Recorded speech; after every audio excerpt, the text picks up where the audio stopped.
council workshop budget meeting to order is now 1:04. We have roll call. Ward 2. Here. Ward 3. Here. Ward 4. Here. I'm going to have Mr. Anderson do the Pledge of Allegiance today.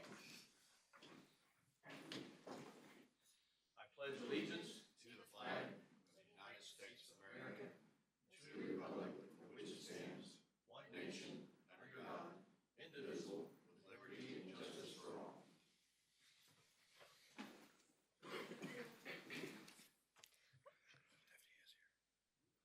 We'll wait for Stephanie to come in.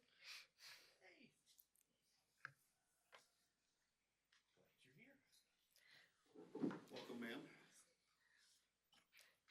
And then we'll put on record that Ward 1 is now present. We're going to go to citizens to be heard. We do have one card today. Do you want to speak to the agenda, or you want to do the agenda item? Okay. We're going to go into budget and tax rate items.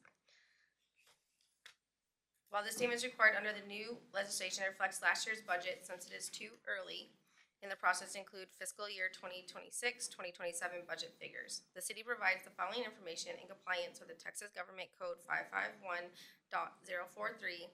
A copy of the city proposed budget may be located on the city's homepage of the website at fiscal year 2025-2026 budget and taxpayer impact statement for the median valued homestead property, a comparison of the current property tax bill in dollars pertaining to the property for the current fiscal year. An estimate if the proposed budget is adopted for the upcoming fiscal year. An estimate of the balanced budget to the no new revenue tax rate for the upcoming fiscal year is below. Median valued homestead property of $338,830. Property tax bill in dollars current fiscal year 2024-25, $1,373.26. An estimate if the proposed budget is adopted for fiscal year 2025-26, $1,445.03. An estimate if balanced budget is funded and adopted at the no new revenue tax rate for fiscal year 2025-26, $1,299.91. Agenda number 1 is property valuation and tax rate. Mayor and Council, thank you. Sorry I'm running just a few minutes late. I believe that Robbie and Diane, are you going to do the presentation? Oh, she can't talk. So does that mean you're going to do it, or am I doing it? Robbie. Jointly or? Okay. Let's put it up. We're going to talk through a couple things. We'll talk through the tax rate, which we've discussed. We're going to answer some of the questions that you've had from the last meeting. We're going to talk about how much, it's kind of all the agenda items as one. We'll talk about how much debt is freed up that we can spend on what we've said specifically as parks. We can look at anything else that you might like to. And we are still aiming to stay at the voter approved rate at this point.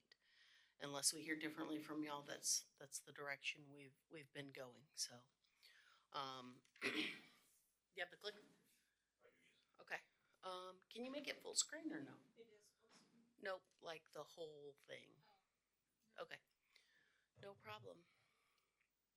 And I'll just jump in. Robbie's got the basics, and there's several talking points. Again, it is a workshop, so it's going to be more informal.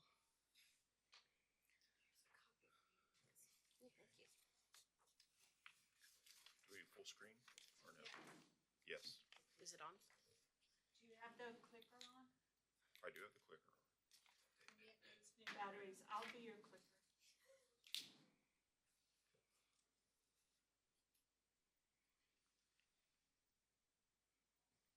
Okay, we'll just let Shelly do it, but let's keep going. Okay.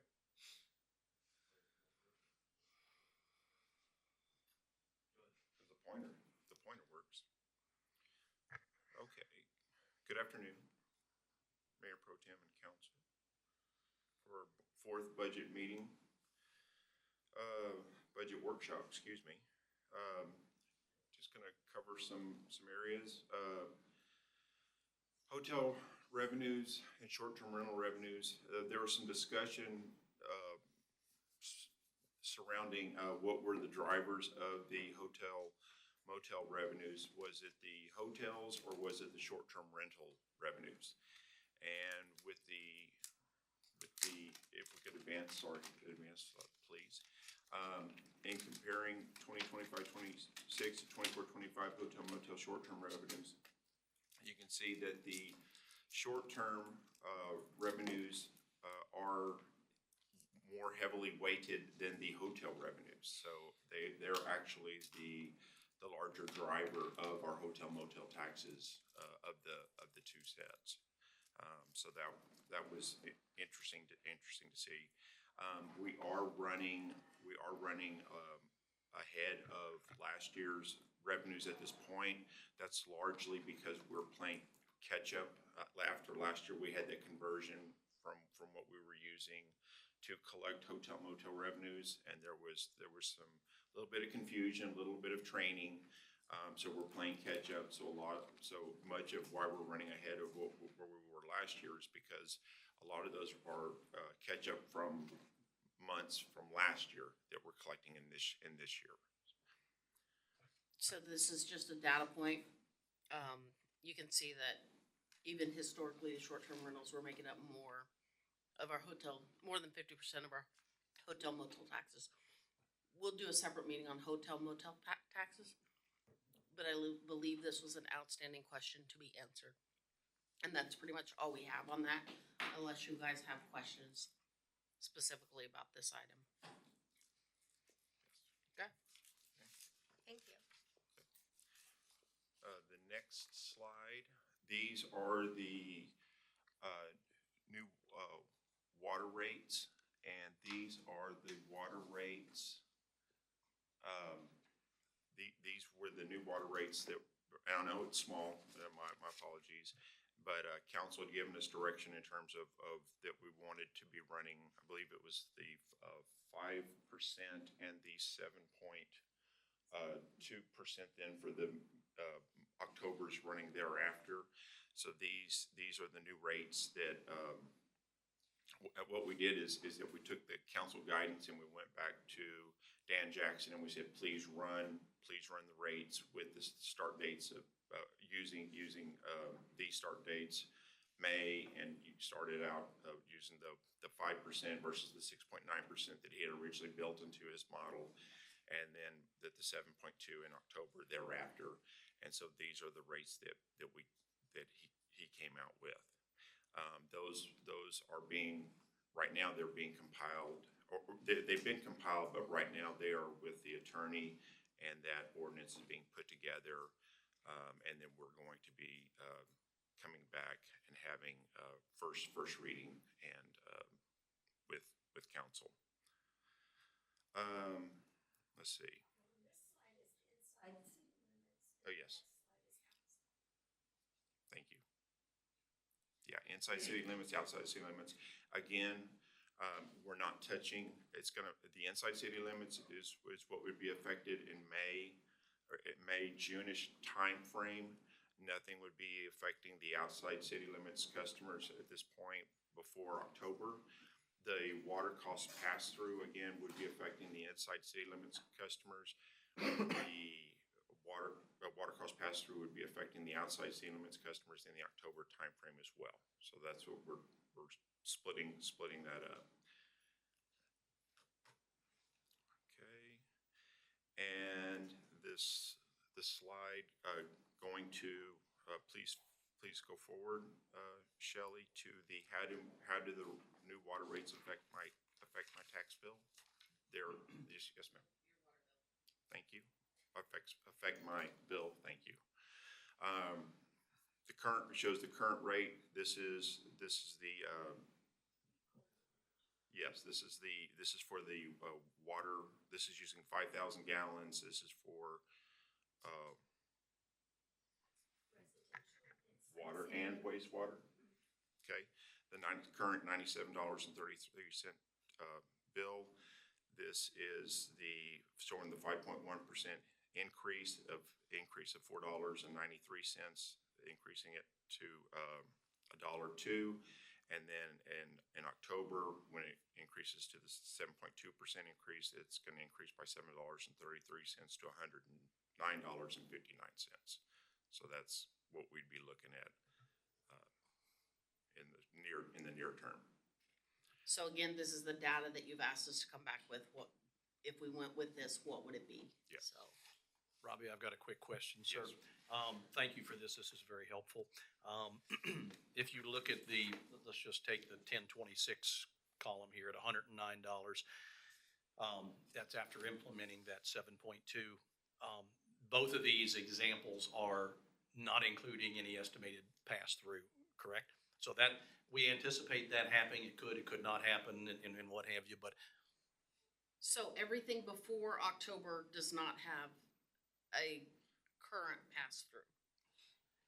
In October, after we get our new pass-through, No, This includes it does the, include pass-through. Yes, sorry. May for the inside. okay, sorry about that.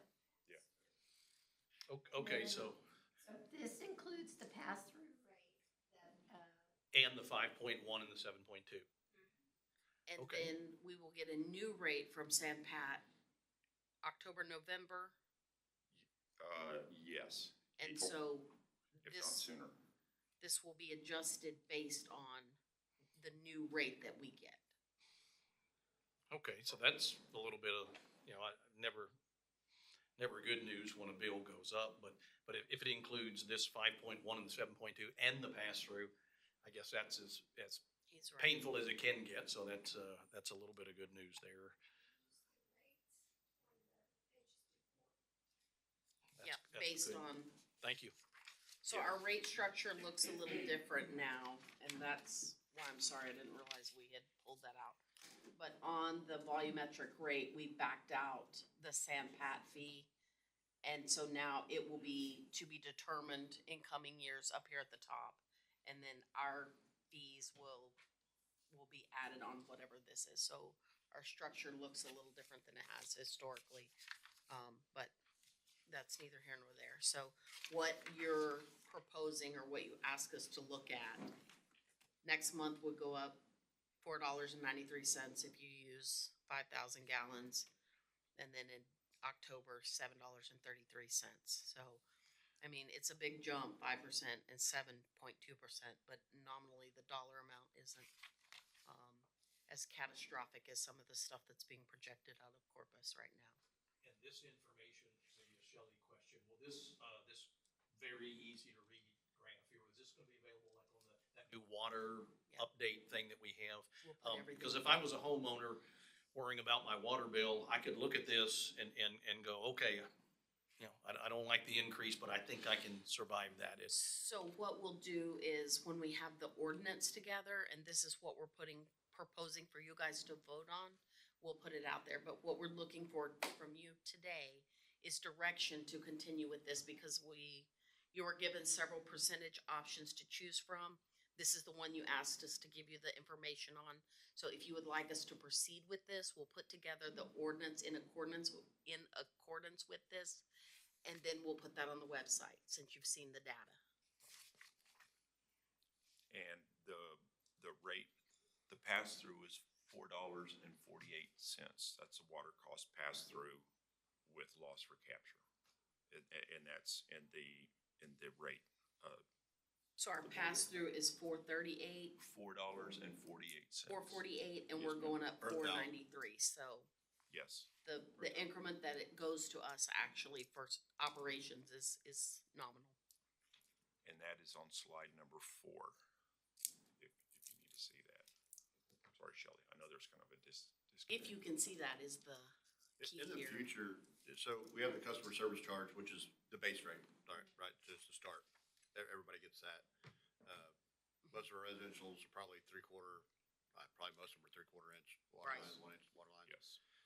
Would it make sense to do a true usage? So there is no base rate, you just per gallons used. So there's not a base rate. So if a customer uses 500 gallons a month, they don't have that base charge. So if they use 1 gallon a month or 5,000 gallons a month, our transport system still has to be supported and maintained. So that base rate. And so that's what that base rate is. You're maintaining the system so that when your tap is turned, you have water on. Whether you use 0 or 1,000,000, whatever, there is a fee associated with us getting that water to you. If we went strictly to usage, our rates would be very skewed. Yes. We really need to keep that, and we'll do whatever you direct us to, but. I'm just looking at something, that's all. So right now, everybody on a 3/4 inch meter contributes $25 a month to the maintenance of the whole system. The tanks, the pumps, the Ryans, everything. So everybody pays $25 for that, and then the rest is based on usage. So if you use 5,000 gallons, you pay for it. If you use 500, you pay for it. Okay. If we go to slide 7, please.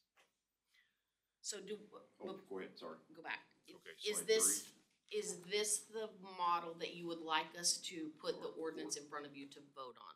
Yes. Everybody's comfortable with the data here? Okay. You hopefully will see it at the next meeting, but it has to go in the paper, so we gotta back it out and see what day that is. If it's not the next one, it'll be the first one in June, because time is of the essence on this. Okay, Okay. sorry. Yes, ma'am, sorry. Slide 7, please, Shelley. Yes, ma'am, that's perfect. Thank you. This is the water, sewer, sales in gallons, just showing the continued downward trend. And we're not even into curtailments, but again, just continuing to decline. The next. Yes, sir. Oh, sorry. One more water question, if I Sorry. can. We've all heard about the approximately $50,000 worth of general fund subsidy that we've been having to do for a while now to cover the water revenue shortage. When you bring this in front of us, can we, in other words, if we adopt those numbers, can you bring us something that gives us a rough idea how we'll be? Sorry, I hate to correct you, but it is not a general fund subsidy. It has been running a $50,000 a month deficit that's being taken out of the reserves in the utility account. Perfect. The general fund is not subsidizing the utility fund. Thank you, that's a good point for that. But Robbie, if we could see, if we adopt these numbers, I know it won't probably do away with that entire subsidy, but if we could see some type of a graph of where it's going. That was the point of the options you're given. If you adopt these two, you stop the bleeding. Completely or all the way, or?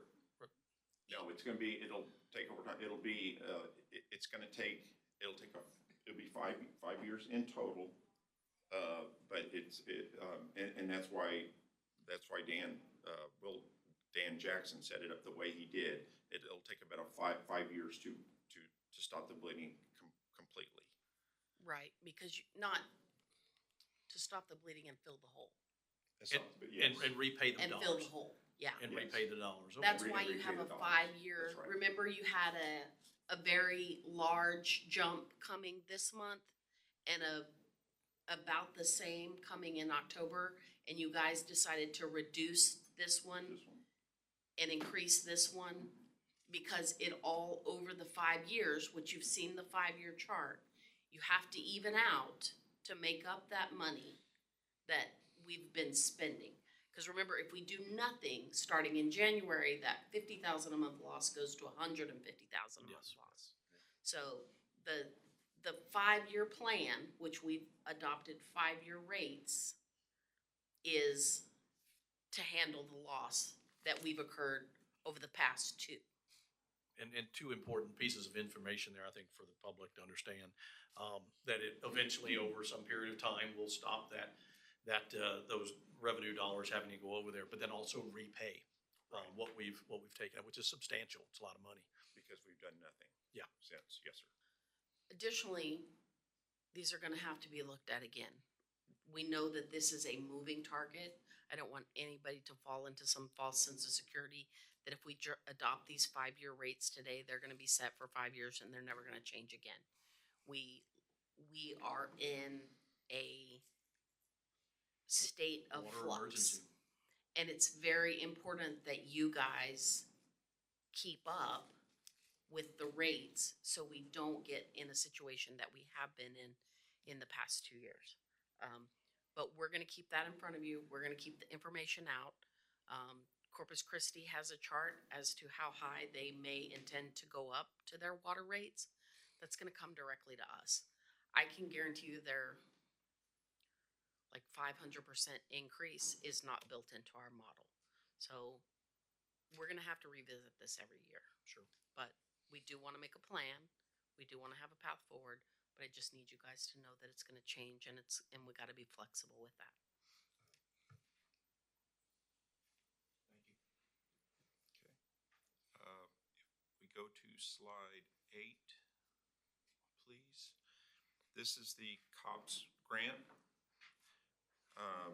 This is kind of broken down into what one cop, because we can bring on 1 cop, 2 cops a year, 3 cops a year, 4 cops a year. If you get 5, then it's a patrol unit, if I'm saying that right, chief? If we have 5, then you have a patrol unit. So The shift unit.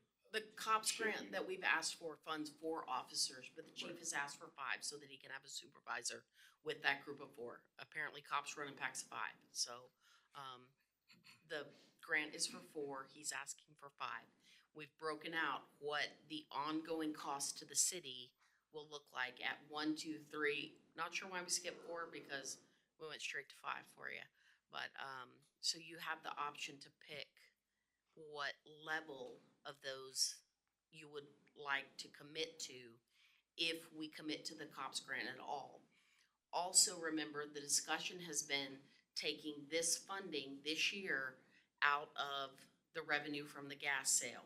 So the revenue from the gas sale will fund it for 1 year, but we have to commit to funding it in subsequent years. The COPS grant is for 3 years? 3 years. So, and it decreases year over year, so we have to pick up a bigger piece of the pie.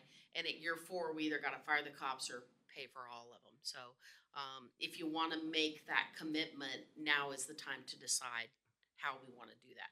If you take 1 cop, it's still gonna decrease, the same as if you take 4. You're not gonna say, oh, I'll just take 1 and you pay for all of it for 3 years. Does that make sense? Yeah? Okay.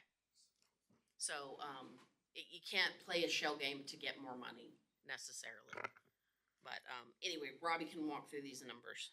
And Vanessa, if I may, also I'm presenting to the Rockport Fulton ISD in June, of the possibility of us taking over their school police department. And so that would be a revenue that will offset this, use these cops, offset the cost. And these will be for new officers. This grant cannot fund school resource officers, but it's shell game, like you said, but it would fund the vast majority of that. But, like I said, the revenue, the school would have to pay a portion of that, so that's a potential offset to our commitment. But, where I was headed is, that is not a done deal. That's a discussion, it's a preliminary discussion. It's not gonna happen in year 1 and maybe not in year 2. Correct. Okay, so just be very aware of where that's headed. If it comes on, it'll be a bonus, but, we still have to make the commitment. Go ahead. So the COPS grant it's a $500,000 grant, and that's over the 3 years in totality. So if we do end up doing the five cops, that's going to be $2.4 million that we would need over that time frame. That 2.4 million would be our share out of it. The total cost would be roughly $3 million for that time frame, but our cost would be almost $2.5 million. So basically what that does is it locks in that we would need to be approving the voter approved rate going forward, certainly for the ensuing 3 years, because we're going to need those revenues to help fund this. And, going with this grant, Chief and I were previous conversations with Chief Mayor J-Rowe, 2004, 2005 timeframe-ish, that the last time you added staff? Is that No, right, or? that was, it was years ago, probably, I've been told as early as the 2000s. Yes, 2004, 5 or something was the last time we added staff? And that was the bailiff position, which didn't really add to our staff. Staff as far as patrol or, I mean, that's a dedicated. Can you position. repeat that? Your part, I can hear him. Say what you said again. I'm sorry, the one additional officer that Rockport PD has brought on in the last 20 years has been a bailiff officer, so it didn't add to our officers that work the streets. So we're basically maintaining the level that we've maintained since, say, early 2000s. So we'll Correct. give it a definite year date, but that's a conversation I remember with Chief J-Rowe, Mayor J-Rowe, saying it was so hard, went out for these grants, couldn't get them. Now we have an opportunity, we have received the grant, or the opportunity for this grant, and gives the opportunity for you to add staff, probably much needed staff, so. I know we applied for it last year and we're gonna, 2 years the year before as well. Yeah, two years ago, we applied for it, and San Antonio ended up getting 50, and we didn't get in. So it's up to you guys if you wanna take advantage of it. But again, it is a commitment. And I don't think he has to know that today. We'll have to have an answer today. But, we are gonna have to figure it into our final, information. So if we back up, we talked about the gas revenues, bringing the reserves up to 200 days. So that's a little bit over our 180s. Stop me if I'm wrong. Yes, ma'am. Which puts us healthy, but not dangerously flush that we risk anything. And then funding the cops for year one. Because remember, in year one is when we buy all the uniforms and the cars and the guns and all the expensive toys that they like to have. So, oh no, that they need. Required, right. So year one is the most expensive, so that would be a heavy hit on that money. We are anticipating funding the V&E out of the gas sale this year. And there's one more thing. Is it part? No, V&E We were thinking cops. about paying off a loan Reserves. possibly. No, we'll talk about that in a minute. There was like $200,000 left. Okay, so with 200,000 left over, in the gas sale. Let's keep $200,000 on the table. We'll eat it up somewhere. Everything's going up. I can tell you, after going over, fleet gas costs, that's gonna be a drop in the bucket for the next few months, so that basically is consuming all of the gas sale proceeds. Or, as Brad mentioned, we can pay off debt, and let's talk about that, cause that's next. I still have one more cop question, Chief, if you, and Robbie. I wanna make sure that's clear. Chief, you and I had a conversation a while back, probably some time ago. How many officers do you have, street officers do you have now? It's like 28 or 30 or? We're authorized 27, and we're one short. Okay.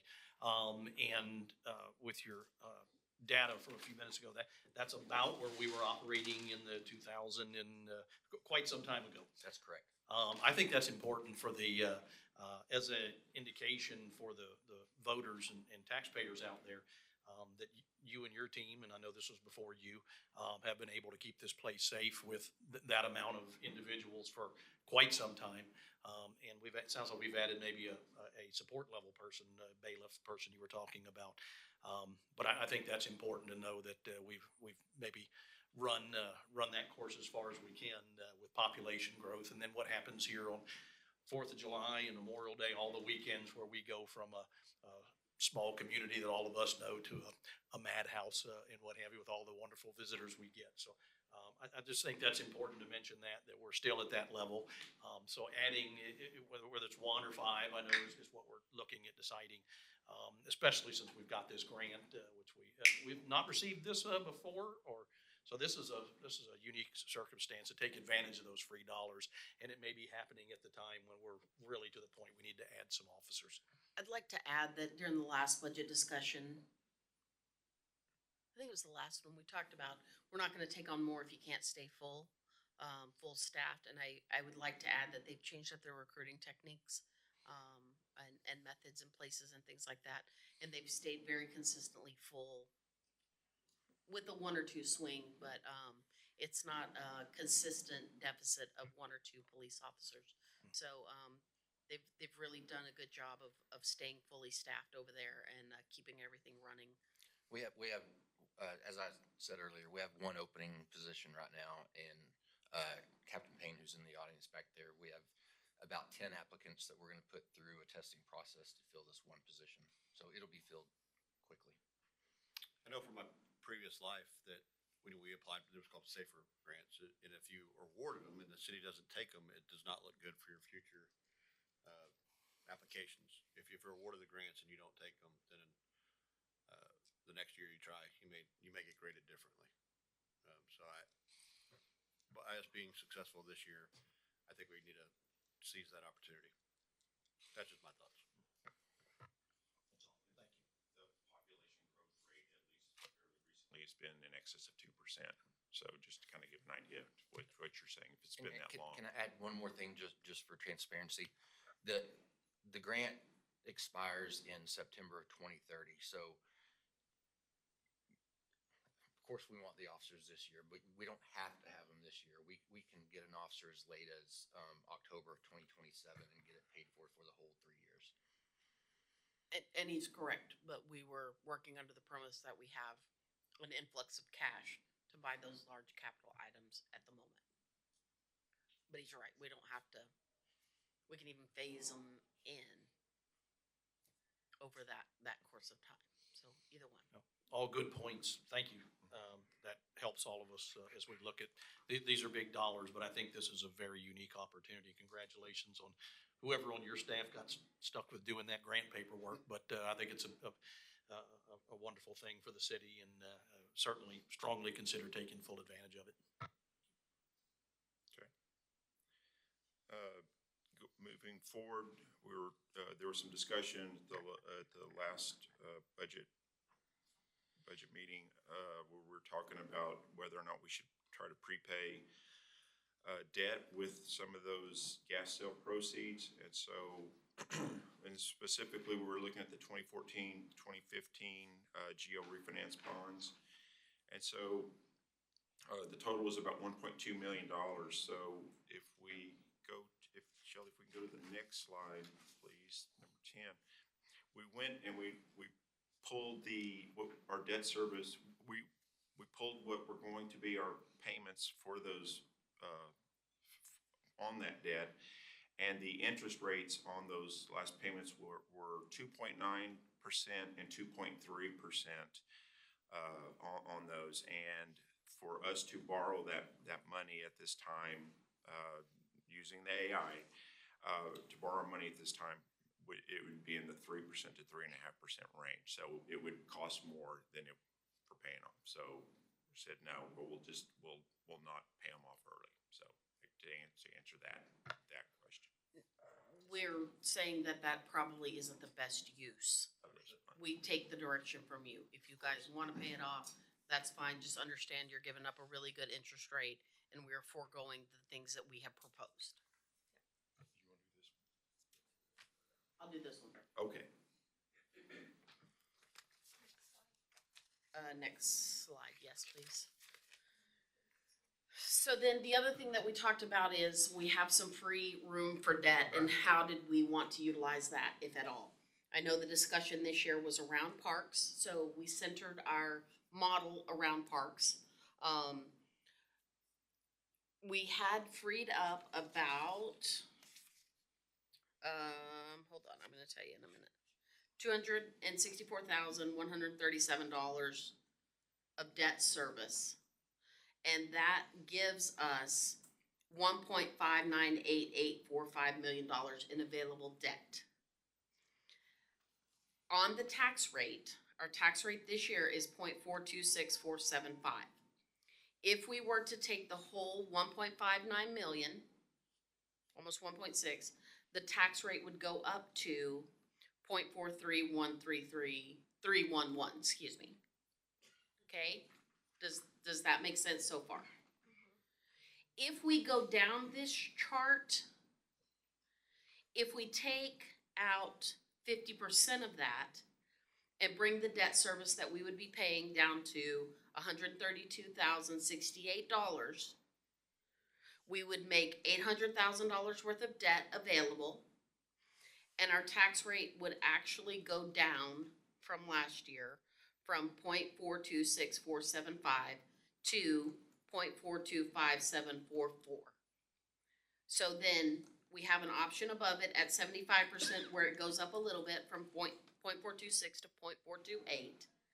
And then we have one below that that makes about $400,000 in debt available, and that further lowers our tax rate. You can see the comparison of those two numbers. Does everybody follow the information as presented? Okay, so from there, we're working under the premise that we don't want to increase the tax rate over what we're paying right now. So I've asked Brittany to put us together a chart, a pick a model, we'll go through that next, of $1 million. I know we only have 8, so if we go with the 50%, we only have a little less than 800,000. There would probably be some fees on that, so probably 7 and change. So she's gonna walk you through the items that she has researched based on your interest and our need, and we will talk about where you guys wanna go from here. Is everybody amenable to that, or do you have a different idea or a different opinion of where we should go with this? Should we be looking at this with a different eye? Are we providing you the information that you've asked? I understand what this chart is reading. Maybe, again, yes, do the preference. I'm against raising the tax rate this year. I want to go lower. Okay, so. But the way it's Sorry. reading for just the individual, like citizen, is kind of hard. So like how you have, when you have the tax rate, how is it affecting their bill? That would be a better way of helping us know that this is what it would affect you on your bill, or at the end of the day. So if you guys can make it in a better format, just how it affects your bill, like you did the water rate, that would be easier to read. And I know this is just one of many meetings, but just for future ones. So when we get our data all gathered, we'll put it in the chart that we always see that says, this is what your bill will look like if we go forward with this. And so that's why we were working on the reduction in the rate. So picking the 50% gave us some freed up capital, but it still reduced the rate. Not the bill, not the amount, the rate. So we're working under that premise. Remember, you guys get to scrap it all if you want and say we're gonna go a different route. We're putting options out there. And so if we get, the more feedback we get, we'll turn it back around, and absolutely we'll have it in the chart that says, here's what's gonna happen to your bill.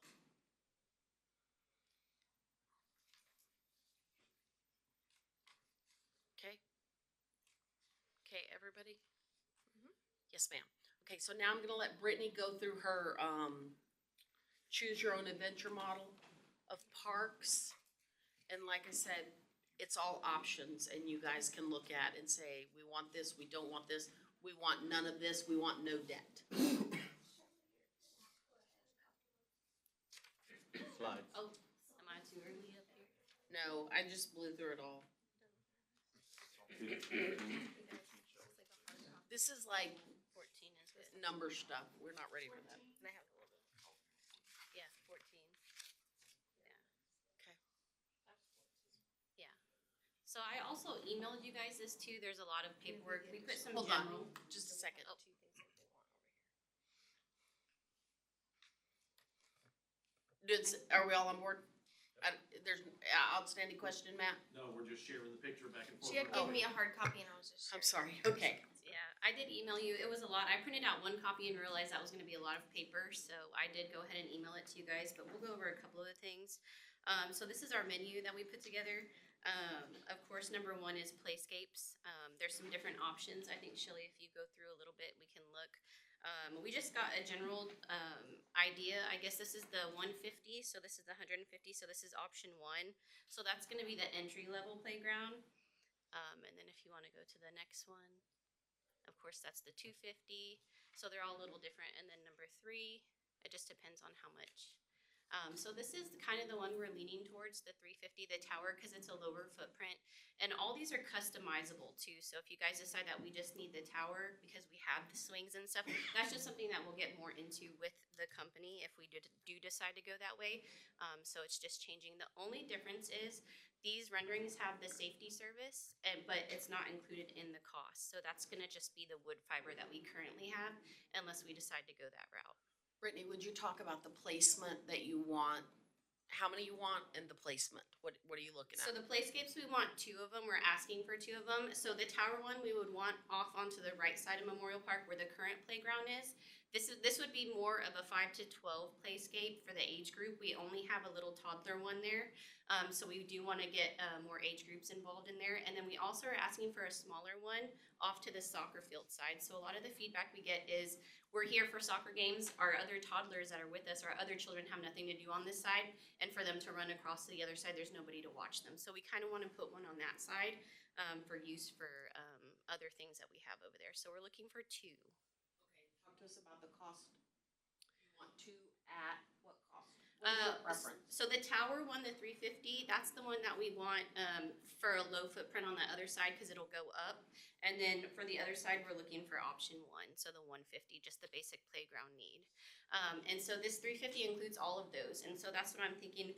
It was really hard to get quotes from people without them being invested in the project. So this is kind of just general projects that they already have to give us cost.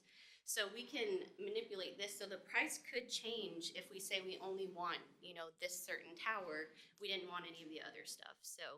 But that's what we're looking for is like a tower on one side and then a small playground on the other side.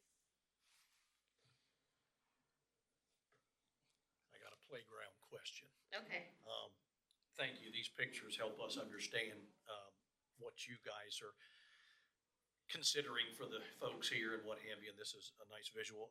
The tower one that goes up into the air, did we involve our insurance carrier? And I'm sure it's designed to where, put kids 15 feet in the air, there's a lot of safety measures.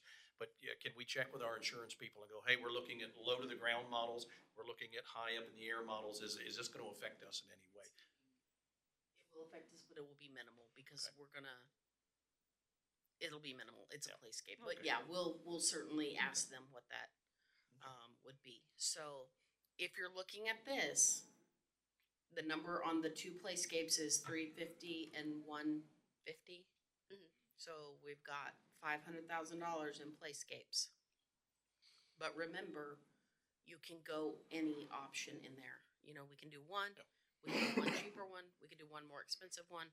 There's a menu. And because of the closeness to saltwater environment down here, these are designed for putting up with our environment down here, or are there product levels, good, better, best? This one works well by the beach. This one, if you're 300 miles inland type of thing, just make sure we've got, whatever, if we're gonna buy something like this, should we choose to, I don't want Ryan and them down there fixing the bolts that fell out 2 years later because they rusted off. yeah, Make and sure that's, you're yeah, getting that's a definitely marine quality one. Right, yeah, and when we get further into the project, that's something that we can discuss and go over. These were just generalized, this is a visual of what it might look like, and we can go in and pick the different materials. And our playgrounds have to be inspected annually, so any maintenance issues that are arising are usually caught early.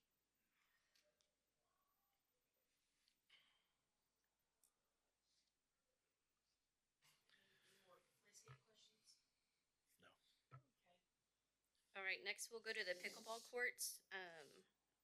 Is that on here? Okay, so the pickleball courts, you guys know what the pickleball courts look like. We got two different options. We got a single court or a double court. So the single court would either come with a 4-foot fence, and that would be around $55,000, and the single court with the 8-foot fence would be $60,000. The double court with 4-foot fence, $95,000, and the 8-foot fence would be about $100,000. I believe the talks is they wanted to try to get a quad court, so that would be the option two of the option twos together. And so that's what we have, So a quad would be how much? 100,000? 200. 200,000. 200 for the double, yeah, so you need two events. Mhm. Can you get that up there? There you go. Good job.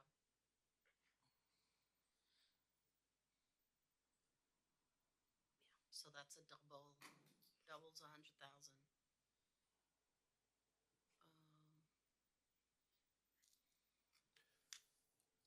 Okay, so now, go ahead. Got a pickleball question. I know we had talked, about some opportunities, for having, I guess, traveling or more of a, outside use pickleball. If we're gonna do a pickleball facility, is something that you're proposing here, could that also be used, I guess, with the traveling pickleball tournaments and things of that nature, where we could invite more people to the city, more people staying in hotels and all those kinds of things?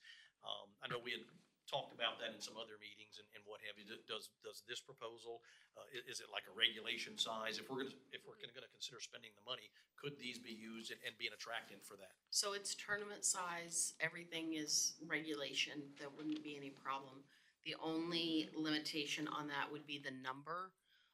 A quad is not really enough to bring a big tournament. I do know that the pickleballers are working on some funding for some more courts, so this might turn into kind of a matching situation. So if we can do some land and maybe a couple, then they maybe could do a quad or a few more, and then we're talking tournament areas. Do you remember the number they said to host a big tournament? They need like 16 courts. We're not there yet. I do know they held a tournament at the high school 2 years ago. Even though it rained out, it was wildly popular. They did a really good job of bringing in a large number of teams and a large number of people. So it's the it thing right now, and I don't think it's going anywhere. Well, as long as you're, and I'm sure you're already doing this, if you're looking at where would I put this, if they agree to do the quad, and what have you, that there may be some adjacent property next to it, if we get outside funding and all, that way we don't, kind of stub our toe, but as long as this part could be for the local folks, and on special occasions, we could have tournaments if another party was to get involved and build some other ones. And I know you're probably already looking that way. I just want to make sure we are. So right now, we're working with what we have, and we're working under the premise that the 40 acres is available, especially if the pickleball group wants to come through and expand it into a much larger complex. We have that available, and then there's some areas of Memorial Park, back by the dog park, that are potential. But remember, we are space limited in those areas. If other opportunities come available, we'll certainly be looking into those as well. And I met with the pickleballers one time, it was a while back, and it doesn't have to be like a 16 court all in a row. You can have quads in different places, and so it doesn't have to be a long, you can just have Sure. different quads. As long as they're maybe in the same facility, that actually may work, where you've got the juniors over here, the masters, or however they split themselves up. That might be nice to have some. Yeah, so we originally talked to them when we decided about the 40 acres, and they said that they would like to keep a lot of trees in there to keep the shade too, so they would work around and set those in those different type Sure. of areas, so. Thank you. Yeah, I just think that would be something for future wise, if we can bring revenue in and also bring sports tourism, what we are looking forward for our goals. So definitely something to start looking forward to.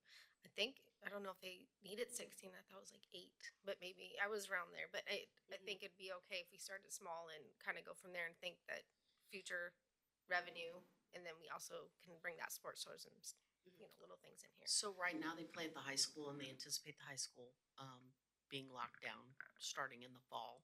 That's why they're looking for alternates. And you're absolutely right. We can start small and build up and see how it goes.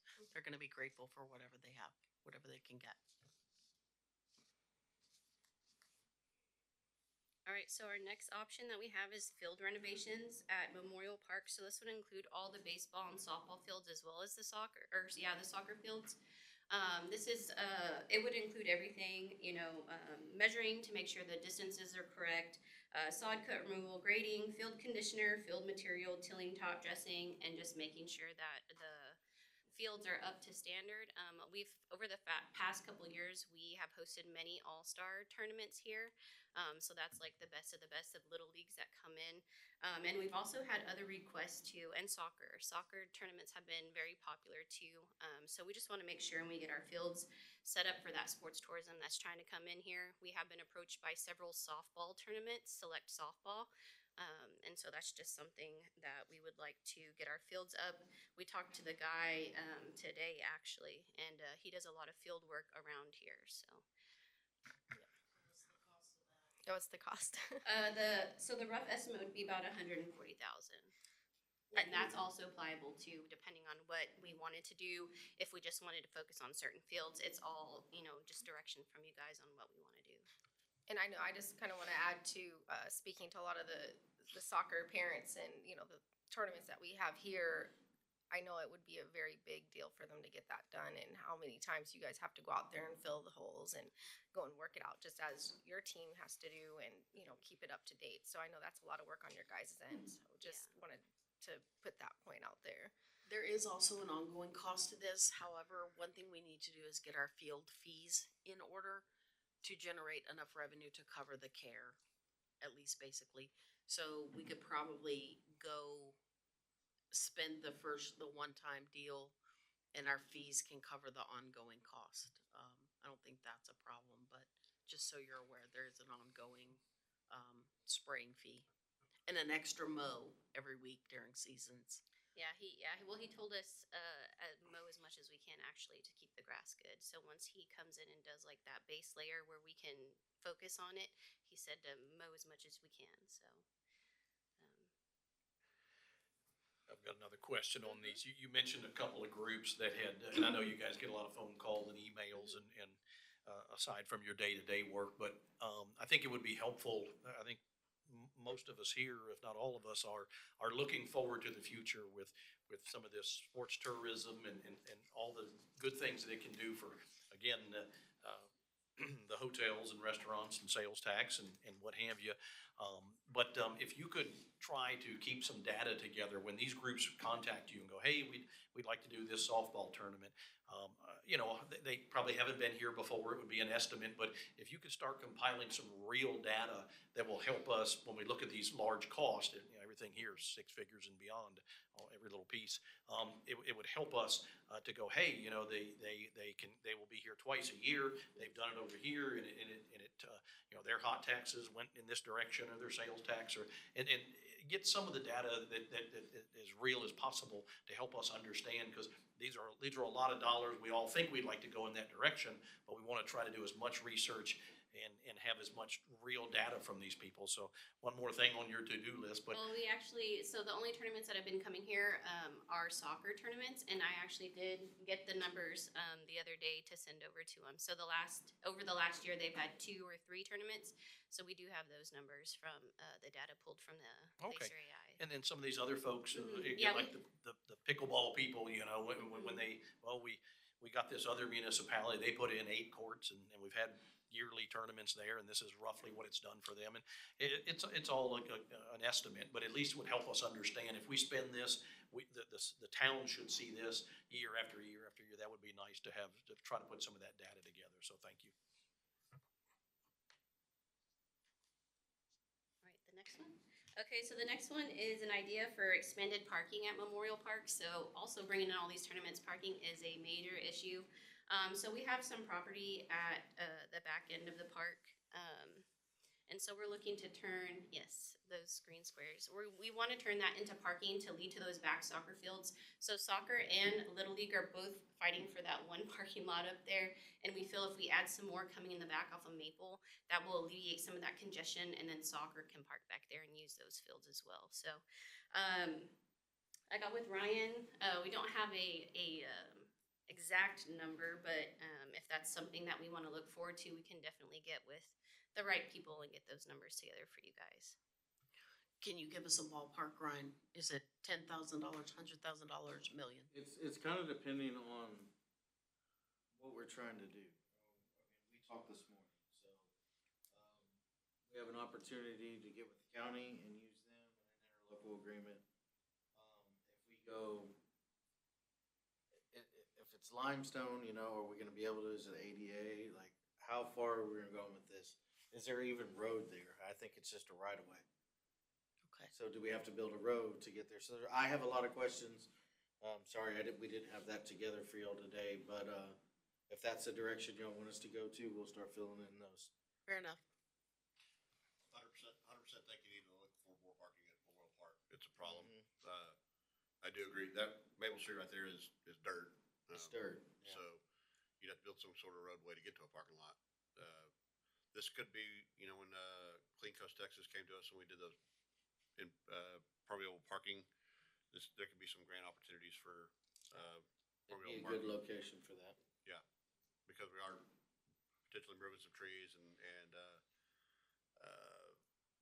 it could be a good, another test program for, I'm not even gonna say test program, but a good opportunity for that permeable Pavers. parking, pavers, whatever. Yeah, but I do see road cost involved. Culvert work, there's a big ditch that stretches across that, so there's some hidden stuff other than just the parking lot that just It's not didn't just feel, a seal coat. didn't Those feel trees and comfortable so- throwing a number at y'all that maybe not be doable.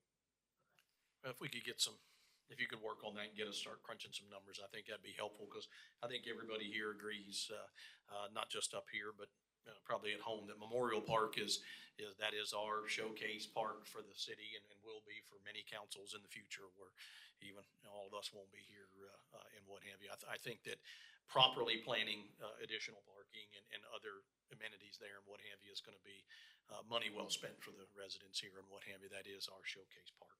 Thank you. I know, Public Works will be willing to, you know, help with that cost of the street.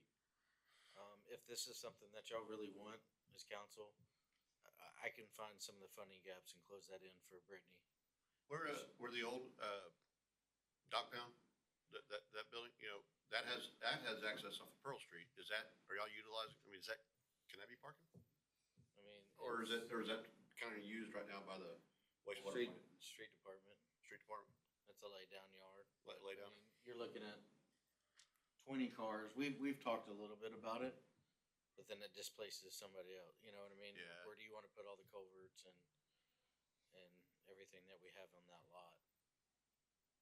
Do they wanna be next to the wastewater treatment plant? And do they, you know? True. Well, Southeast breeze. I You're gonna think get all all the of it. traffic flow too, like if we keep them out of Maple and bring them back that way, they're not fighting the traffic that's already trying to get out of the entrance to Memorial Park right now. Yeah, like I said, it's definitely a need. I think it's good that we just get the information, even if it's not something possible this year. It's something that we need to start thinking forward for, you know, next year or the year after. So definitely get some information and just the numbers and kind of let us know. I'm still not sold on the 40 acres, putting everything out there. I still like using Memorial Park for everything, but As for the pickleball court? yeah. Great, we still need more parking. Oh, we still need more parking. We don't need more land. I looked at Memorial Park and we could really probably only fit like maybe a single. We could probably push a double court out there in between like the fit court and skate park area. We do have like an opening over there where there might be like maybe 4 trees that we would have to get out, but that's really the only area that we would be able to put them. We have Yeah, I all know the you're property. trying to maximize parking, but realistically, how many vehicles are you trying to, As much as we can. yeah? I mean, cause look, the parking lot that we have currently is not very many cars anyway. Yeah. Mhm. So, we had just discussed putting some pickleball courts over here by the dog park. How many do you think you could get in there? Could you get a For quad? Cassuth, that's like further down. Could you get a quad there? I think so. Yeah, I think a quad would probably fit in there. Met with parking though. Yeah. City has property all the way, almost Trailer or Stewart going west. Mhm. I mean, Memorial Park is all that property going all the way to almost, So you have 2 big drainage Oak ponds Terrace. that you can't disturb. Disc golf and the dog park. Yeah, disc golf doesn't, I mean, west of the Turtle Pond is a big, huge section, all the way to, yeah, Yeah. Rowe or Stewart. We've looked at, There's a lot of property back there. That is, I think it's 40 acres.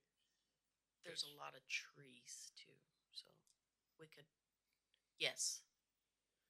I don't just wanna say, that we're space limited at Memorial Park, because we're not, we have That, we We have didn't say that. We lots of said that property over there. Memorial's an option, 40 acres an option, and then if there's something else that comes available, but we could get a quad on the back side. We could not get a quad on the front side.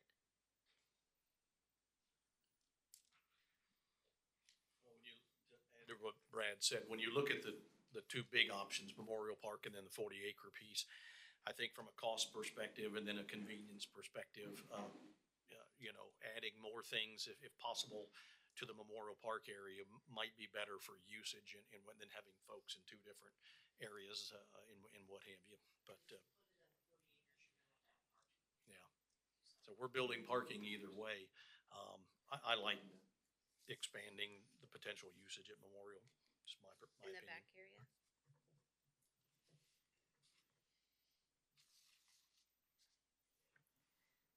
Yeah, I'm for Memorial Park. I'm not for the 40 acres in this potential situation. We'll move forward with that plan then. Did we ever figure out on the possible sale of the 40 acres? Is that however Voter, has we to have go to to take voters to the voters. to sell it? and we absolutely are willing to do that. That's not any issue, I don't think, for anybody here. So, we'll probably have to pass a resolution that you want it to go to the voters and then put it on a ballot, which I would say the soonest we could get on there is May. It'd be a special election, so I don't think you want to do it any sooner than May. I would we just- can't do it any sooner than May. There's no way for us to get it rolling by November. But yes, we would need to put that to the voters. Do you have to do the fair market, but do you have to do all the appraisal and all that stuff before going to the voters, or? We couldn't make the You know, November with that? That seems, Couldn't make the what? they couldn't make the November. We don't have city elections in November. Right. There's nothing, So- so we couldn't add that one I don't item. know. If that's the way you guys wanna go, we'll figure it out and get it done though. I mean, that could free up some funding. No, we're not talking about November. We're talking about getting it sold. I don't know if that could free up some funding for some of these projects that Parks Yes. needs. If you wanna sell it, we'll start doing the work and get it on the May election. That's not a discussion We from don't here. decide right now. Right, yes. But you're correct. So we're gonna push forward that we want everything centralized at Memorial right now. And work under that premise. I mean, Brittany, what do you think? What works best for Parks? In my mind, that works better because it consolidates everything Right. centrally. And, you know, you're not putting the mowers on trailers and have to go out to, or, you know, buy mowers out for the 40 acres and have two different. Yeah, well, we do it anyways. So we have archery but range. But I it think would- if we want to look at the back of Memorial Park, we can. We just need to make sure like the electricity and stuff, we have connections back there too, since we're going to pull it away from all the main stuff in the front. But I think we can look for it. We'll get somebody out there and look at the land and see what's best. Mm-hmm. Just a thought. Sounds good. All right, and our last request we put on here, we would like to see a community Christmas tree. The request is for $65,000. It's a 38-foot Christmas tree that we want to place here in the plaza. This is our centralized location, and it's going to be different than any of the trees that we have currently. Compass Rose is just string lights. This one is actually a branched panel tree with the garland already attached to it, so it'll look like a full Christmas tree. So that's what we're asking. We put it up and take it down every year. Mhm. And then, Yeah, we'll leave how it does up it mount? the whole month. It's a panel, so there's like, it comes in all the different panels. It's a 20-foot base. I think the 38-foot is a 20-foot base, and then 38-foot, and then they teach you how to put them on, and it's just different panels that go around the tree. I think it's 3 different levels. So it put some kind of structure in the ground over here. Yeah. To foundation, sorry. Mhm. With the county, we'd obviously obviously have to do an MOU or something with the county, right? Yeah, so last year we had put just a 12-foot tree that we had out here, so we had talked to them beforehand if that's what we wanted to do, was to keep it up all year round, or not all year, all December for all of our events going on and be like the main focus over here. So they were all for it, so we had it out there for, actually, I think we had to take it down because they put that art in there, but the art will be gone, I think, November. It was only a 1 year.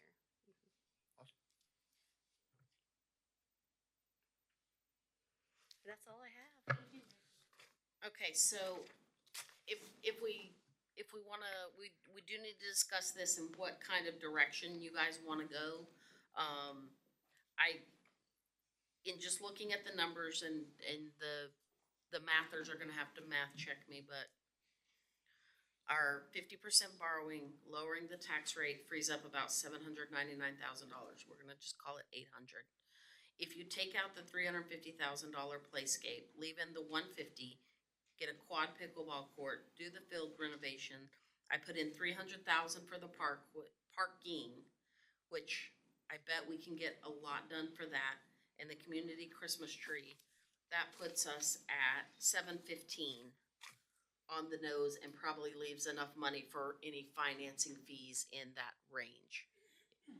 If you guys have a different idea or pick an idea that's better, of course, when we get a direction, we'll start honing in more deeply on cost and things. If someone's married to the big playscape, let's rearrange it, I think I would like to keep the big playscape in there. okay? So, while we're going through all these numbers, I was thinking about the V and E, the money that we have in the V and E. We did V and E on tax notes last time, right, Robbie? No, last time we did it with the transfer from the general fund. Yep. That was the only time I think that we've not done it. Remember, we did a last minute reduction, we put that V and E into the general fund, we put the salary survey into the general fund, we didn't take out tax notes for those to reduce that rate.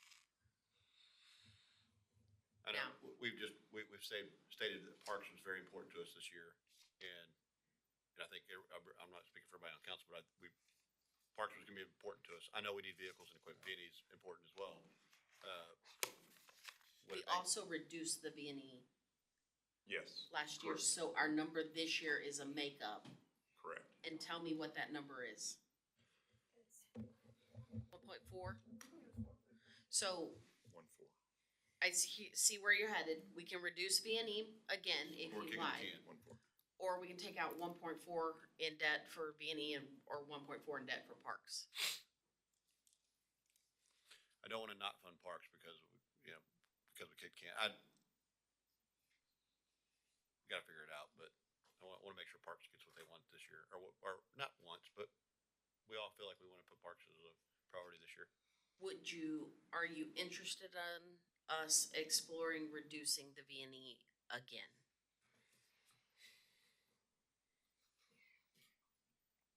Anybody? What would, Robbie?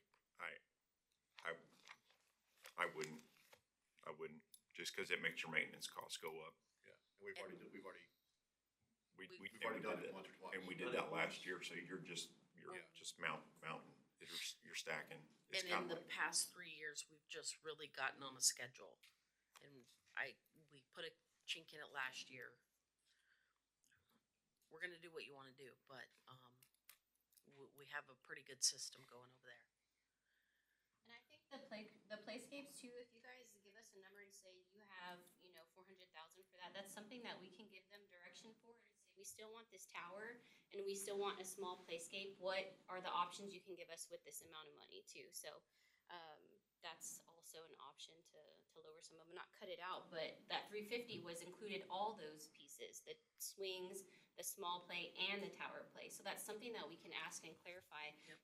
They were unwilling to give us like direct numbers if we weren't already gonna go into like a contract with them. So these were just generalized. That, if you take your credit card at TML, they have that one they set up for you, Yeah. and you get a special discount there. Yes, that one. Yeah. So, yeah, the 500,000 for the 2 playscapes, we can definitely refine that number, but you're not gonna reduce it by 350 so that you can get everything else. I mean, you might reduce it by 100,000 Now, also, I just pulled a number on the parking at 300,000. I think that's pretty high, but it's not gonna swing very far from there. So what I'm thinking, I like your idea of like giving you a Shoot me set number for the daggers. playscape. I think that's a good one. The parking lot, I know we need that, but we don't even have information on that. And this is a year budget. I think that that's something that we could get the information in the next year, have a plan for that. The field renovations, the pickleball courts, and the playscapes, I can see us funding that with the 100,000. You know, keeping that cost in there. And then working on the other things, you know, in the next, well, majority of the parking for the next year when we have an actual plan in place and a cost and all those things. Because they're already doing CIP projects that we funded for last year. Are That's we why going we're to be not, able to even have time to do a parking lot is the other question. Because we already have all these other big projects that we have out there. Well, that's kind of what we were talking about is what level of parking lot do you want? I mean, Yeah. if somebody else is building one in town, we're gonna hold it to a certain standard.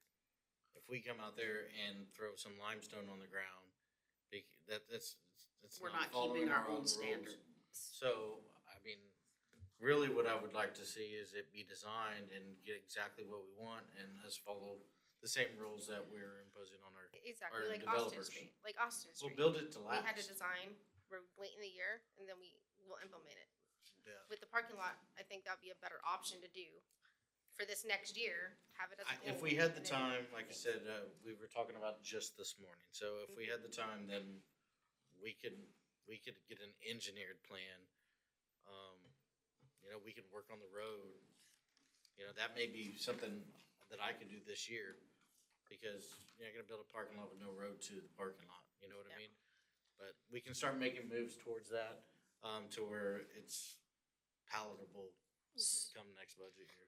So, yes, except if you start building a quad pickleball courts out there, all those people are gonna start parking on the residential streets and you put in pickleball courts with no parking for them. Yeah. So we need to at least think of a temporary solution. If we're gonna put in those courts, we need at least a temporary solution for parking over there. No, I agree. It has to be something, even if it is limestone, yes, it's not our standard, but also it's temporary. Yeah, it could be used as a base for what we do later on in the year. And I think that adding parking it has to be done, whether we can afford to do it right now or not, in a permanent. But this community here being right on the water and with our tree situation, and we are the perfect community to explore some type of a permeable parking lot grant, to, save as many trees as possible, utilize them for parking shade. If anybody's gonna do that and do it right, a permanent, long-term parking lot, again, whether we do it this year or not, we'll have to figure it out. But I think if you guys want the parking, I think everybody agrees, let's look at grants, let's look at other organizations that would be willing to help us put together a permeable parking lot and have something we can talk about and it'd be a permanent solution as well as not all of it come out of our pocket.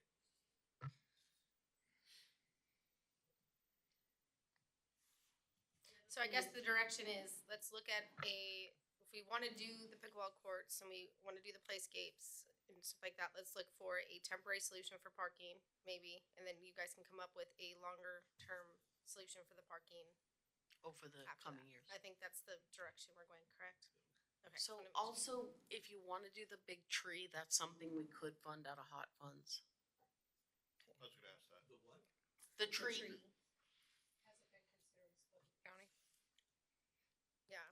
no, but we approach the county every year about donating and contributing to the hot funds. So I certainly think that we could add that to our ask. If you wanna put it to the hot funds budget, then it definitely goes on the list of things that we ask them for.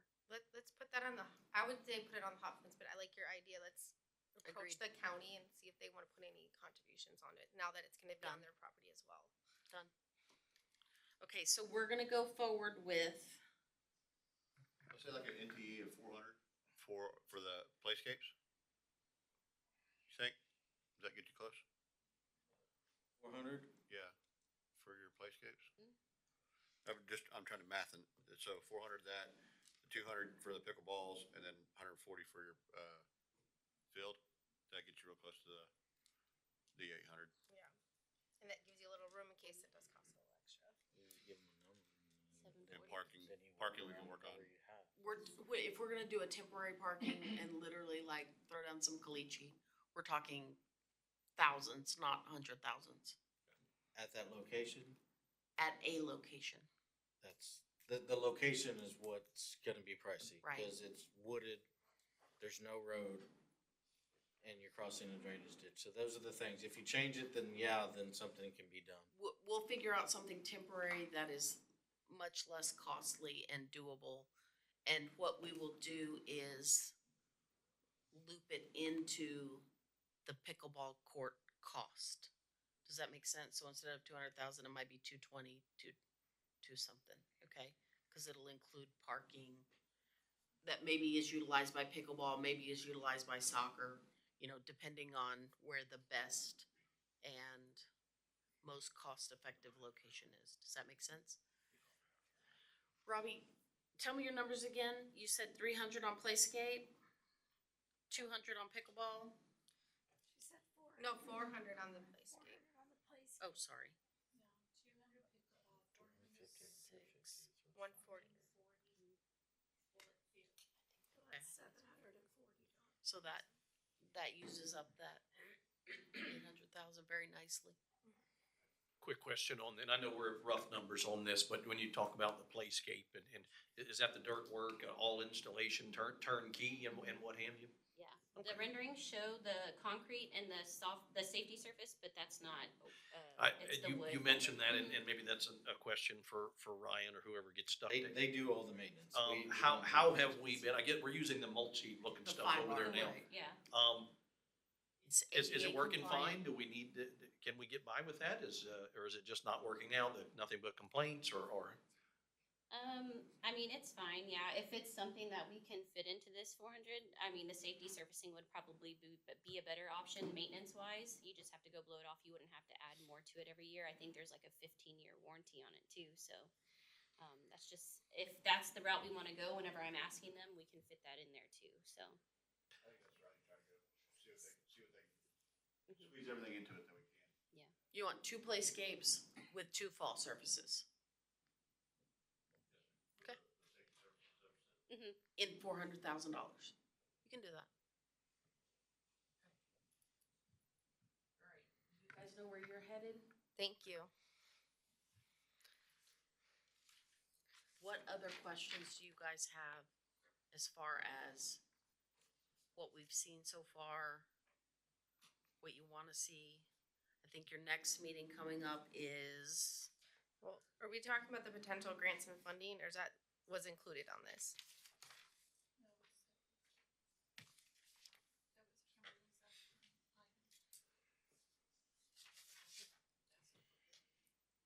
who put it on the agenda?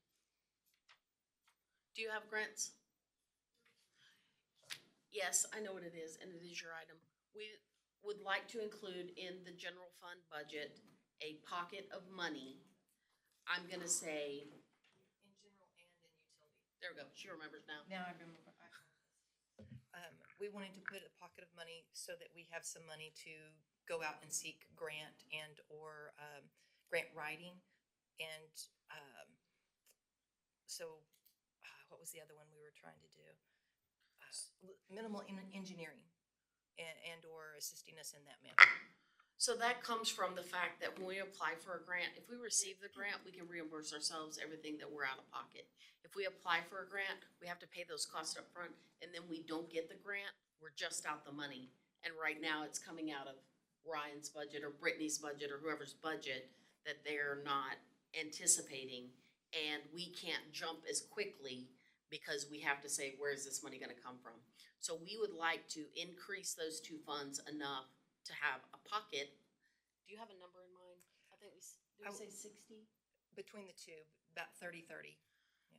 So 30 grand, just grant match money, grant application money in each general fund budget. So those are something that if you are not opposed to, we are going to, so when our base budget goes up $30,000, $60,000, I'm asking everybody to cut. But you're gonna see those two pockets in there. So there'll be an increase if y'all aren't opposed to that. The other thing that we've discussed that we wanna do between now and the adoption of the budget is we are going to ask you to pass a resolution with the budget that ends post-65 insurance. It grandfathers everybody that's currently on post-65 insurance and everybody that's currently working for the city. But if you start working for the city on October 1st, 2026, your insurance only covers you up to 65, your retirement insurance, and then you're gonna need to go to your Medicare or whatever's available to you as a retiree. That's a significant cost for us and it's continuing to drive our costs up. We're covering that. So unless anybody has some heartburn on that, we're also gonna put that in there. And, I think those were the big things that we had. Do we wanna talk about the, Moody's Fitch ratings? Corpus? We can, it's not on the agenda, so, huh? Property value tax rate lending, yeah, we can lump it in there. I sent you an email yesterday that we did talk with S&P and, they were just on a fishing expedition to see how we're handling water. Our new FA, Dusty, felt very confident after we got off the call that it was truly just a preliminary exercise. The gentleman did say that if they intend to do anything further, such as downgrade our credit rating, as what just happened in Corpus, that they would reach back out to us for more information. That at this time, that is not what their initial call was about. So we had a positive call. We answered their questions. What do you need? Oh, it's on slide 12, Oh, slide 12. please. So, like I said, I sent everybody that email and, base information. Did you wanna add something to that? No, well, just that we had been contacted and you covered it. And remember, that'll affect any change in our credit rating will affect our borrowing power. Not what we've already borrowed, but anything going forward. So we're gonna work very hard to protect that, rating. A little bit of it may be out of our control, unfortunately. And this was after reading thank you for that email, by the way. This was solely driven by water, Solely. okay, which continues to emphasize the importance of figuring this water situation out. It's affecting or can affect things far beyond, Absolutely, far beyond the water system. yeah. Because now we're talking about it affecting parks. Yeah, and others, they go, I don't have anything to do with water, but it's all time. So Yes, sir. thank you for that. It was a very positive call. I actually asked Dusty if he thought the gentleman was genuine in saying, it sounds like you've got a handle on it, you guys are doing a good job preparing for it. And Dusty felt like that he was being genuine, because I said, where's the backhanded slap now that we've had the friendly call? But he didn't feel like that was the case. But I don't want you guys to be lulled into a false sense of security, because there may be a backhanded slap coming. And it's nothing that we've done necessarily, so. Can we go to slide 11, just one up from there? I want to make sure that I'm reading it correctly. If we do the increase debt service by 132,000, so 50%, the tax rate increases from 0.42676475 to 42, which That's a decrease. that should be a decrease. And then the following up 0.00731. Those last two should be down. Okay.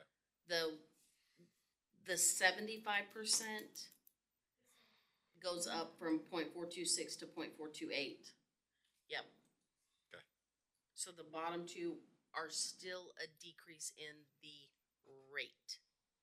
We'll get the solid number. You know what? We'll go ahead and get that, apply that to the average home rate, Robbie, and email that out to you so that you have that before the next meeting, because we are working right now off of the premise that we're going to pull out the 50% available and decrease the tax rate that amount. But if you guys wanna give us a hold up, I would rather get it beforehand than, continue down this path. So we'll get that emailed out to you as fast as Robbie can do math. Thank you.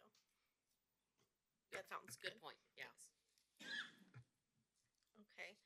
So I think the next one is the budget calendar. I do have Jennifer Day who wants to speak on that one. Is that okay?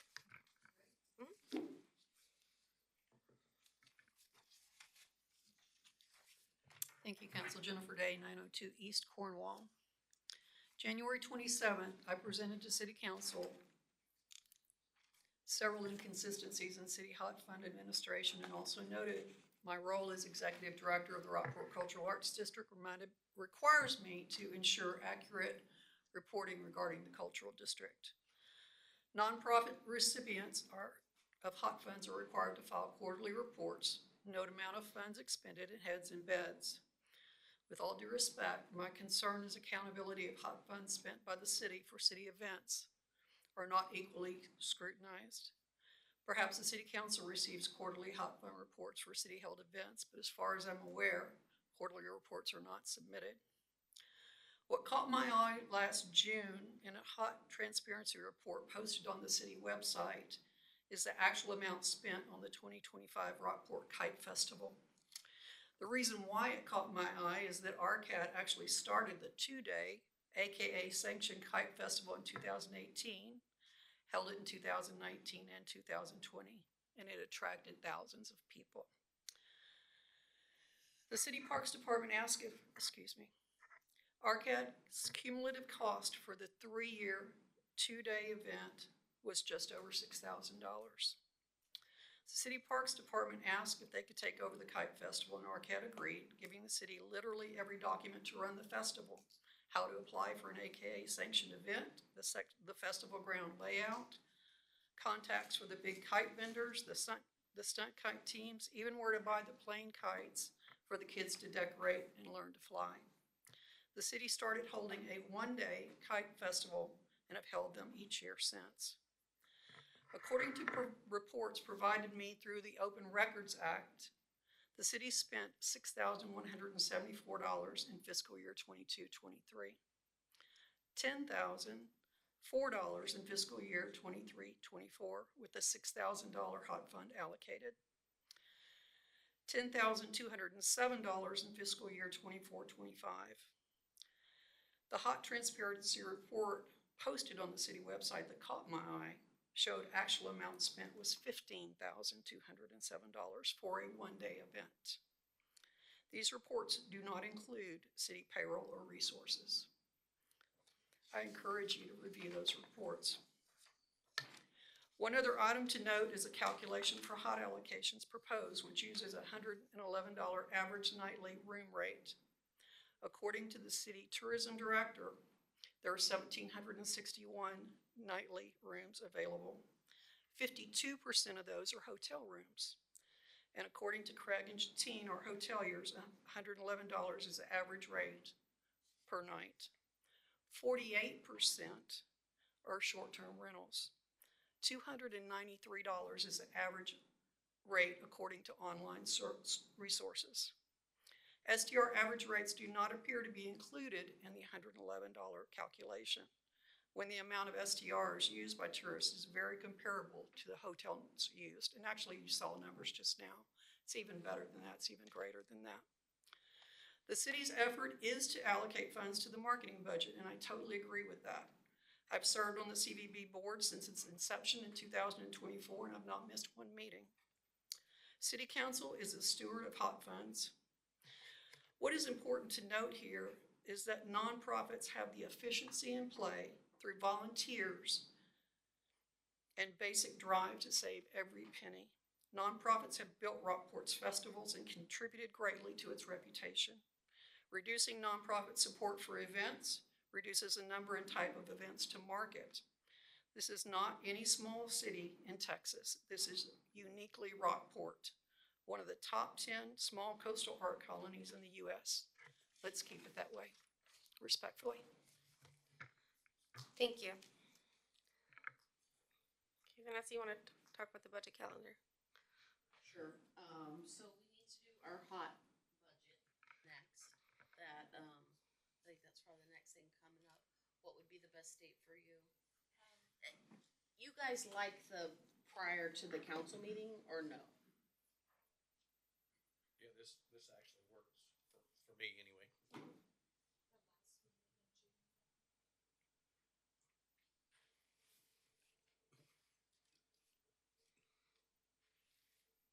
I'm okay with that date, that 26th, just before the council meeting. Okay, so June 23rd. We can do hot?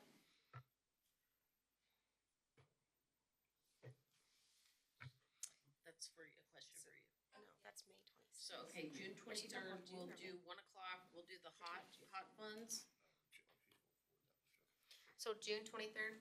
June 23rd. Okay. Robbie, what do you need between now and then? For the hot Nope, funds? overall budget. Do we wanna bring back this park stuff and the preliminary tax rate and maybe do a 1 hour work session before the June 9th meeting? Or maybe 1.5 hour to bring these numbers back? For the June 23rd? Okay, June 23rd, we're gonna do the hot funds budget. Okay. Do we want to bring these parks numbers and tax rate effects? We need direction on the cops. I'm sorry? I say wait. You say wait. Wait, and hold not- off. Not fund the cops, not take the grant, not fund the cops, I didn't say not take the grant, just not right now.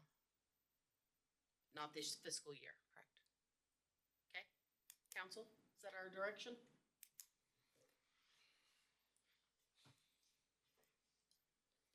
Make sure, yeah, I wanna make sure, Chief, we understand, we have been awarded the grant, and I know we can use it for up to 1 to 4 individual police officers, is that correct? That's correct. Okay, and in other words, if we were to, go with Stephanie's idea and not implement it right now, if we were to look at it, this time next year, we're in the middle of budget season, the grant's still there, it's 100% there, we haven't lost anything, or have we? I wanna see if I understand. We won't have lost anything, We won't. except I think you said we had up to 3 years to use it or something like that, is that correct? we can hire as late as September or October of 2027 and still get it funded. for And we 3 still years. get the full grant, the 3 year, I know it goes down every year, but So that's 1 year from now, the latest we can hire, because it expires in 2030. And it's a Okay. 3-year grant. Yeah, and at the end of the day, we're running 2 officers on the streets today. We're 100% reactive police force. Currently, we have been running that way for a long time. We need officers on the streets, so that's my thoughts on Right. it. Thank you for clarifying that. That's to not miss the, Stephanie said it's to not miss the grant, but look at implementation date. And I want to make sure, we were looking at tax rates at the last meeting. Somebody might have to, Robbie may have to correct me. When we were preliminary looking at those numbers where we kind of came off of the last meeting, that was funding his request for 4 or 5, where we ended up, we could still potentially reduce the tax rate and utilize the grant. I think that's why, I thought that's where we left off. No, the officers are coming out of gas proceeds. Yeah. So it doesn't hit the tax rate yet. But it will in future. But we, at the last budget meeting, we were, if we chose to, we were gonna be able to fully utilize the grant now. And by using those dollars to pay for the cars and the big initial cost, we had the potential, if things didn't change and monkey wrench on us, of still having that tax rate go down a smidgen. That's where I thought we left off. Yes. Okay, I wanna Well, make sure. next year's tax rate, that's gonna be a different conversation. Right. Because this money is Yeah. coming out of this pot Sure. for Right, this year. it's a one-time pot that's not continuing. Yeah. Yeah, we, we're sitting here next spring, we'll have to answer those questions and whatever, we've gotta get through this one first. That's why we're saying, when you make the commitment, you gotta make the commitment. By accepting the grant, we're already making that commitment still. So regardless if we take it now or next year, we're still making that commitment to do this grant. if you- And we have the money coming out of the gas sale right now to pay for that larger amount of stuff instead of waiting a year when that money might not be in that. Yeah. Okay. So I just kinda wanna clarify why you think we should wait. I just wanna have the reasoning. I just wanna, I mean, if it's not gonna affect the tax rate at all, I mean, that's my priority, keeping it as conservative as possible. I don't want, we are already seeing an increase and potential increases in all other areas. I would like for us to be as conservative as possible, especially because we're going into a lot of unknowns. We're already affecting, a water rate increase. We have another increase likely coming, and we don't know how soon. And the prices that were shown earlier, that's for just 5,000 gallons of use. That is, I mean, what is that kind of residential ratio there? We're less than that, aren't we? 5,000 gallons per house? What's our average consumption? Three. Yeah. And how many, what's the ratio of residents per household for that? Cause are we like a 60-40 split on actual single family to versus full residential family households? I think What the does that average mean? receipt is like 4. Hold on. So 4 people per household? No, I'm not saying, no, like 4, 4,000 gallons. On the average, I don't know. And that's what I'm saying, The is on household. average, if you have a 40-60 split, and you have 60% that are families, say 4 people per household, and then you have 40% at a 1-to-2, your average ratio, it's going to be smaller, because you almost have a near split. My concern is that average consumption overall, if it's under 50,000, 5,000, sorry. For the most part, I guess, we're going to hit, but there is an impact that could still occur. And that pass-through rate is per 50,000, or per 1,000, correct? So you say 25, but then if they Per go over 1,000 50. treated gallons to the city. Correct, but if they go over the 5,000, you continue to get that pass-through rate applied for every $1,000 over though, correct? Or You are- every 1,000 gallons. You are charged for all of the water you use. And we at the haven't current rate. got that yet. Right. Like, that's not set in stone yet. We'll have a resolution tonight Right. on That's what I'm saying, there's just so many on unknowns. fairness, in layman's term, fairness. So Corpus Christi just bumped theirs up to 8,000, and they're trying to allocate us to 5. So y'all are gonna hear some of that tonight. Yeah.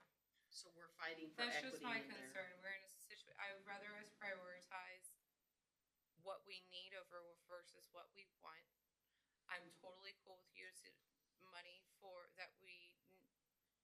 the priority needs, right? And if you're saying, I'm in support of the no new revenue rate. If we could keep something, target that, and still get other things with things that we may have in the bucket, I'm open-minded too. No new revenue or voter approved? I would like to try to keep our taxes as low as possible. Right now, the tax rate is at voter approved. Voter approved. And And then it is we- lower than we're paying this current year. Okay. The rate, the voter approved rate this year the voter approved rate for next year is lower than the current year. Yes. The voter approved rate using the gas sale funds for cops, using the gas sale funds for V&E, and funding approximately $800,000 worth of parks, the voter approved rate still goes down from 0.426475 to, it goes down to 0.425744. Now, if we want to not hire cops and use that gas sale money for parks, it's gonna go down less because we'll take out, maybe we take out the 25% and it goes from 0.421 to 0.424. Okay. It goes down. I understand. Does that make sense? So what we presented was to get everything for a lower rate. Everything we take out of that, we continue to go down from the As voter long as approved. Yeah, as long as you're going down. The no new revenue rate, you can buy the things out of the gas, So, but you also, we're gonna have to cut our operational budget because the voter approved rate only adds about $200,000 to our general fund budget overall, and that is not enough to keep up with inflation in a $10 million budget. I got you. Just the price of gas is probably going to consume a lot of that right now. So, yes, we have been working under, we're not increasing anything. Okay. The rate, I wanna clarify, I know Facebook says a whole lot of stuff, but we're reducing the rate. Okay. Now, your values are gonna go up most likely, if you're lucky, they go down, whatever it is. But based on the preliminary numbers we've received from the tax office, this is what it looks like. Also, those can change. We all know, y'all have been through this 3 times now, until the day we take a vote, those numbers fluctuate here and there and here and there. So that's why we're working on the voter approved. And then we're looking at the menu of options to keep under that voter approved rate or lower than our current rate. And that's why we asked to have the average household number Yeah, and what and it affects it. A question about the cops. If we choose to fund that, each year moving forward, do we have to, once we decide to utilize it, decide on the number of cops in which we utilize from the grant, from the initiation of the grant? Or is it like when we come around next year and we have to continue to fund this, is that an area where we can explore, okay, we'll take another one, and we're capped up to You 4 can, cops? I'm sorry, I know you're talking to the chief, but you can only do that until October. Your decision needs to be made in October of So we can 2026. readdress affordability of how the total number. So you could hire 2 this year and 2 next year, or Okay. 3 this year and 2 next year, and still be under the umbrella of the grant. Gotcha. And just to add just one more kink into that, the vehicles that come with that, say we get it approved 2 this year, 2 next year, the vehicles that we order, those are gonna be 9 months out from the time we order them in October, because that's not a fast process at all. 9 months to up to a year out sometimes, just Right. depending on the availability, so we have to have vehicles for them to drive. But we will, if we're gonna pay for it out of the gas sale funds, we're gonna reserve that money because we know it's gonna have to be paid for. So We're if- not gonna wait. If it were to be supported, how many cops would you like for this year? 4. All 4 this year. Yes. Let's take it all first year. It's 5, but he'll settle for 4 is what I'm hearing. My opinion, I want to support the cops in the grant. We got them. Respectfully disagree, and let's do it all. Let's do them now. We got the grants. Let's start that process. We have some proceeds from the gas sale that we can utilize for these things. So I think now's the time to do that. We haven't added to the police force in 2004 or 5, something like that. So, and as Chief said, we're a reactive police force. Let's go be a little more proactive. Maybe we can mitigate some of those small crimes that we have. Just No, by- just by I think patrol. after clarification, you have my support with the grants, so there's no issue there. So let's look at it this way. I'm sorry, go ahead. We have a lot of numbers that are a little bit squishy. So while we're going forward, if that tax rate starts bumping up, then we'll start saying, okay, let's go to 4, let's cut a playscape, because we are providing options and a range.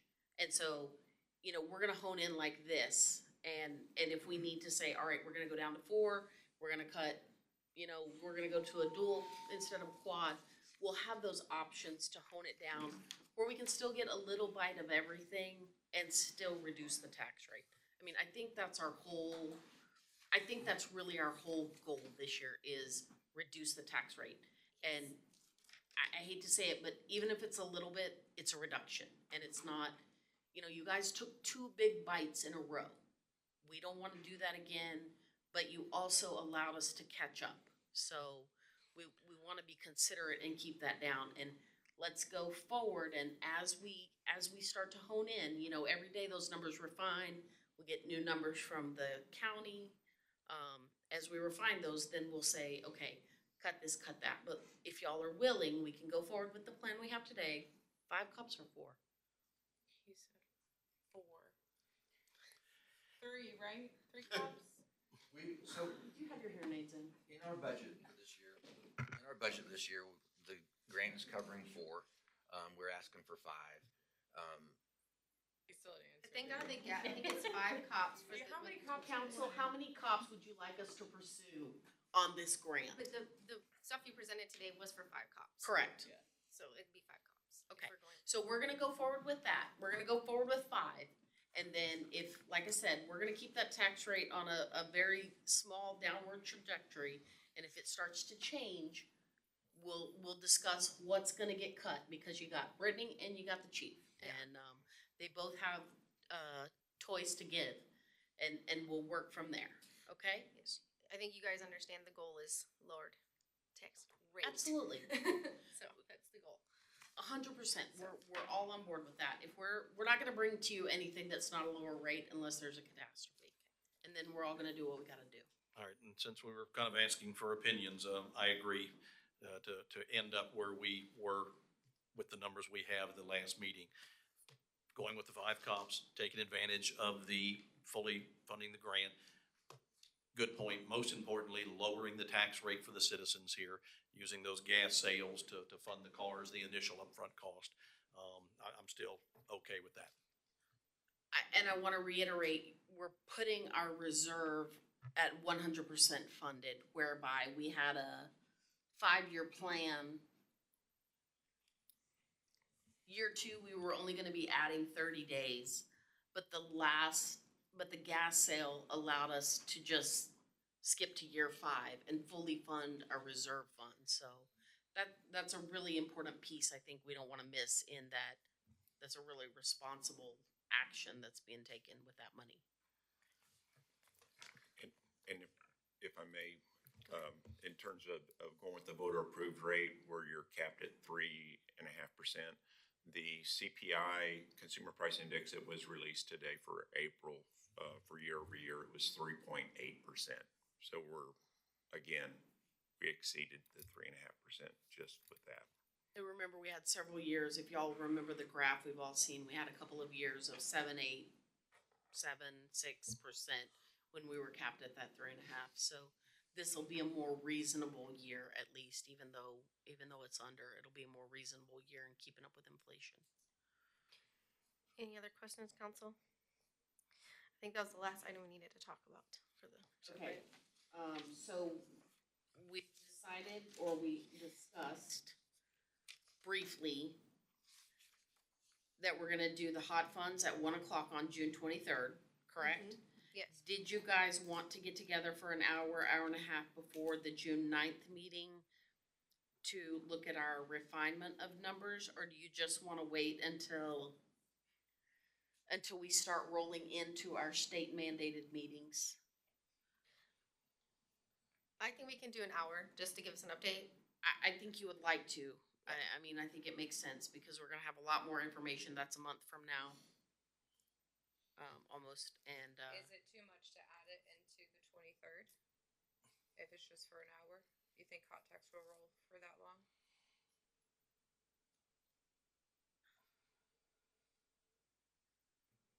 okay. No, I'm just asking. I don't wanna press any time either. I think that hot funds are probably gonna take more time than, most of our other items. Just the granting of the hot funds, right? It's gonna be the award of the hot funds to entities. Now, Okay. we do have a process that you guys approved at the last meeting where everything is pretty well, defined, but they're still gonna be up in the air. So 4 PM on the 9th? Or you wanna do like 3:30? Let's do 3:30, and then if we get early, you can take a snack and a drink between then and the council meeting. Snacks are good. I know you guys like snacks, so, Okay. y'all be nice to Shelley, she's the provider of snacks. Okay, that sounds good to me.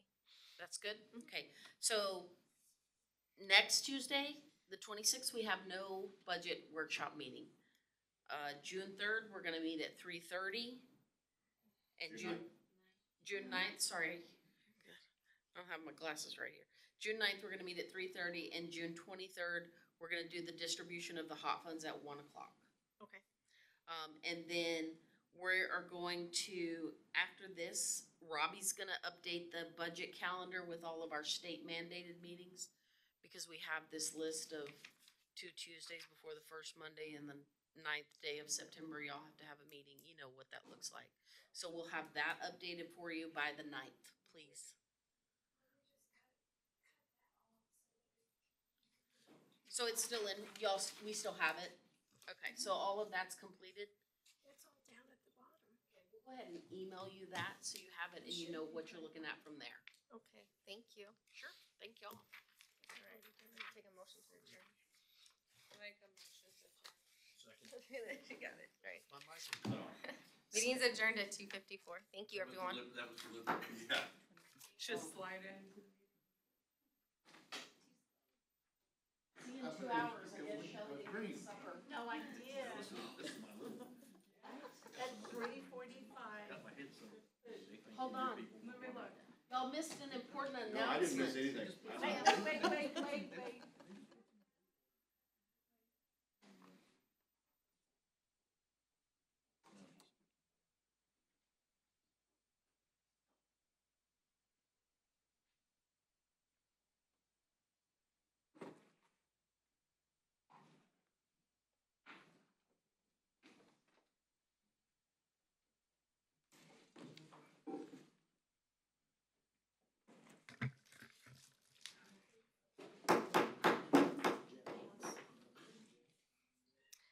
It's 5 o'clock. We're gonna start the city council meeting. We're gonna do a roll call. Ward 1, here. Ward 2, Here. Ward 3, Here. Ward 4, here. We have the pledge of allegiance. It's gonna be done by Councilman Renee.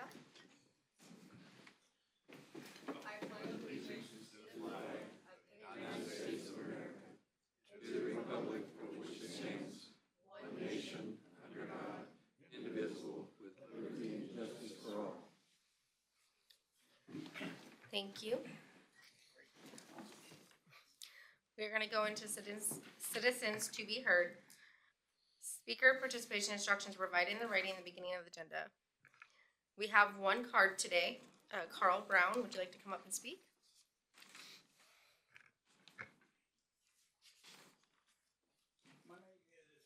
My name's Carl Brown, president of South Rockport Neighbors.